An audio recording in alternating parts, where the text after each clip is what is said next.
नामी जल्जलों से मुतल्लिक पेशगोई सच साबित हो गई। हालिया जल्जले के मुतल्लिक माहिरीन ने कबल अज वक्त कैसे खबरदार किया था। पाकिस्तान, इंडिया और ताजिकिस्तान में आने वाले जल्जले की असल हकीकत क्या है? क्या ये किसी खुफिया टेक्नोलॉजी की कारस्तानी थी या इसका सबब कुछ और ही था? रमजान से कबल आने वाले इस जल्जले ने आलम इस्लाम को क्या पैगाम दिया? आज हम जल्जले आने की वजूहात और इस्लामी नुक्ता नजर आपके सामने रखने की कोशिश करेंगे और बताएंगे कि पाकिस्तान में आने वाले हालिया जल्जले की असल वजह क्या है। लिहाजा वीडियो को शुरू से लेकर आखिर तक जरूर देखिएगा और अगर आप चैनल पर नए हैं तो इसे सब्सक्राइब भी कर लीजिए। तो आइए चलकर मौजू का बाकायदा आगाज करते हैं। दोस्तों, दुनिया की तारीख हादसात और कुदरती आफात से भरी पड़ी है। बाज हादसात और आफात ने तो इंसानी आबादी के बड़े हिस्से को चश्मे ज़दन में सफाई हस्ती से मिटा कर रख दिया।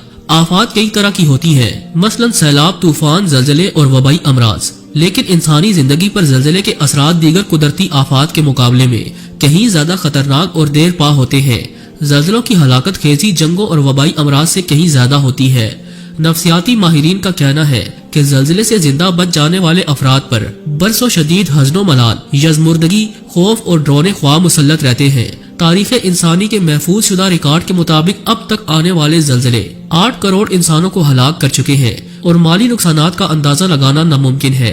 पाकिस्तान में गुज़श्ता शब आने वाले खौफनाक जल्जले ने तशवीश की लहर दौड़ा रखी है और माहिरीन खबरदार कर रहे हैं कि आमदा रमजान में भी जल्जला आ सकता है।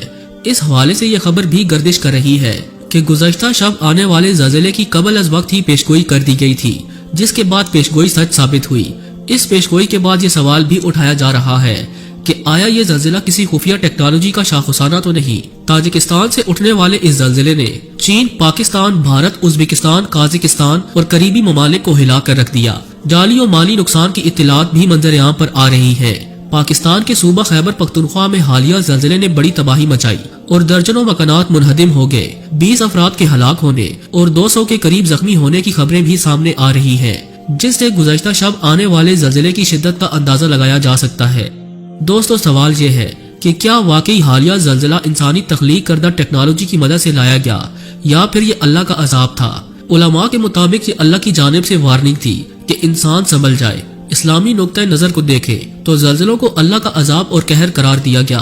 तिरमिज़ी शरीफ की एक हदीस में आता है कि हजरत अबू हुरैरा रज़ी अल्लाह ताला अन्हु से रिवायत है कि सरकार दो आलम सल्लल्लाहु अलैहि वसल्लम ने इरशाद फरमाया, जब मुदरजा झैल बातें दुनिया में पाई जाने लगे तो उस जमाने में सुर्ख आंधियों और जल्जलों का इंतजार करो, जमीन में धंस जाने और सूरतें मसख हो जाने और आसमान से पत्थर बरसने के भी मुंतजिर रहो और इन अजाबों के साथ दूसरी उन निशानियों का भी इंतजार करो जो पै दर पे इस तरह से जाहिर होंगी जैसे किसी लड़ी का धागा टूट जाए और लगातार इसके दाने गिरने लगे। वो बातें ये हैं जब माले गनीमत को घर की दौलत समझा जाने लगे, अमानत दबा ली जाए, ज़कात को तावान और बोझ समझा जाने लगे, दीन का इल्म दुनिया के लिए हासिल किया जाए, इंसान अपनी बीवी की अतात करे और माँ की नाफरमानी करे, दोस्त को करीब करे और अपने बाप को दूर करे, मस्जिदों में शोर गुल होने लगे, कौम की कयादत फासी को फाजर करने लगे, इंसान की इज्जत इसके शर से बचने के लिए की जाए, गाने बजाने के सामान की कसरत हो जाए, शबाब और शराब की मस्तियाँ लूटी जाने लगे और बाद में पैदा होने वाले उम्मत के पिछले लोगों पर लानत करने लगे। मोअज़्ज़ज़ ख़वातीन व हज़रात, इंसाफ के साथ मौजूदा दुनिया और अपने मुआशरे का जायजा लीजिए। मज़कूरा बातों में से कौन सी बात ऐसी है जो आज के दौर में नहीं पाई जाती? मज़कूरा सारी पेशगोइयां हर्फ प हर्फ पूरी होती हुई नजर आती है। धोखा, बेईमानी, करप्शन और सरकारी और अवामी चीजों में नाजायज तसर्रुफात आम है। मुसलमानों के मालिया का निजाम बद से बदतर है। असरी तालीम का शोर इतना ताकतवर है कि दीनी दरसगाहों के तुलबा मदरसे की चारदीवारी में रहते हुए दीनी तालीम से बेफिक्र होकर असरी अलूम के हसूल के लिए कोशां है। वालिदैन की नाफरमानी के वाकयात अब पुराने हो चुके हैं। बीवी की अंधी मोहब्बत ने कितने बने बनाए घर उजाड़ दिए। मसाजिद का पुरसकून और कुदसी माहौल आज शोरो गुल में तब्दील हो चुका है। ओहदे और मनासब और क़यादत और सियासत नाअहल इंसानों के हाथों में है। गाना, म्यूजिक, फिल्म और इस तरह की चीजों का बाजार इतना गर्म है कि अल्लाह की पनाह, जो कसर बाकी रह गई थी वो मोबाइल और इंटरनेट के मनफी इस्तेमाल ने पूरी कर दी। उम्मुल खबाइस यानी शराब का शौक जहाँ गैरों को है, वहीं अपने भी अब पीछे नहीं रहे। मुसलमान सरेआम शराब नोशी और नशा करते हुए गलीज हरकत करने से भी गुरेज नहीं करते और मरहूम उलमा, स्वाले और नेक लोगों पर कीचड़ उछालने वालों की भी कमी नहीं। यह सिलसिला एक अरसे से जारी सारी है। अल्लाह के नबी ने 1400 साल पहले ही इसकी इत्तला दे दी थी।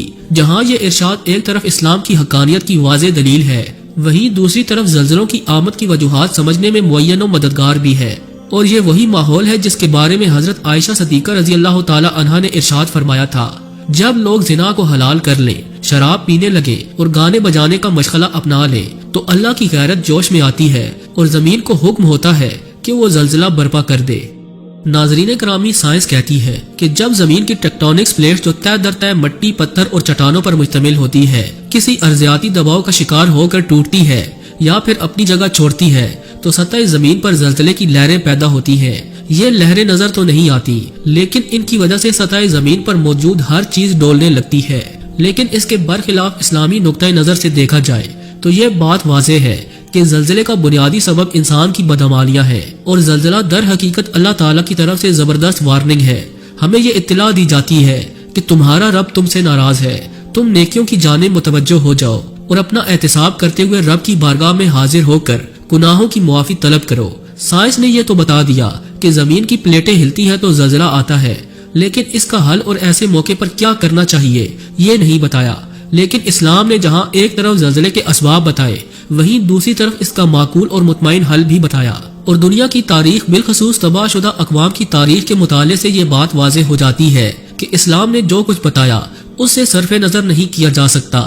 اسلامی نقطہ نظر یہ ہے کہ زلزلے ہمیں سبق سکھاتے ہیں کہ انسان نے جتنی بھی ترقی کر لی، پاورفل مشینیں بھی ایجاد کر لی، جتنی بھی مضبوط عمارتیں بنا لی، ہوا کو مسخر کیا، کمپیوٹر ایجاد کیے، چاند پر کمندیں ڈالی، مسافت سمیٹ کر دنیا کو ایک آنگن بنایا، سردی میں مصنوعی گرمی اور گرمی میں مصنوعی سردی کے اسباب پیدا کیے اور ترقی کے سارے ریکارڈز توڑ ڈالے، لیکن انسان کو اپنی اوقات یاد رکھنی چاہیے، اپنی تخلیق کا مقصد یاد ہونا چاہیے، اپنے مالک و خالق سے لا تعلق نہیں ہونا چاہیے، دنیا و آخرت کا فرق سمجھے، حیات و ما بعد الحیات کا راز جانے، اور یہ حقیقت ہمیشہ پیش نظر رکھے کہ انسان سے بڑھ کر بھی کوئی ذات ہے جس کی قدر و عظمت اور قہاریت و جباریت کا انسان اندازہ نہیں لگا سکتا۔ آخر میں حسب روایت دعا ہے کہ اللہ تعالی ہم سب پر رحم فرمائے اور قدرتی و ناگہانی آفات سے محفوظ رکھے۔ آمین ثم آمین۔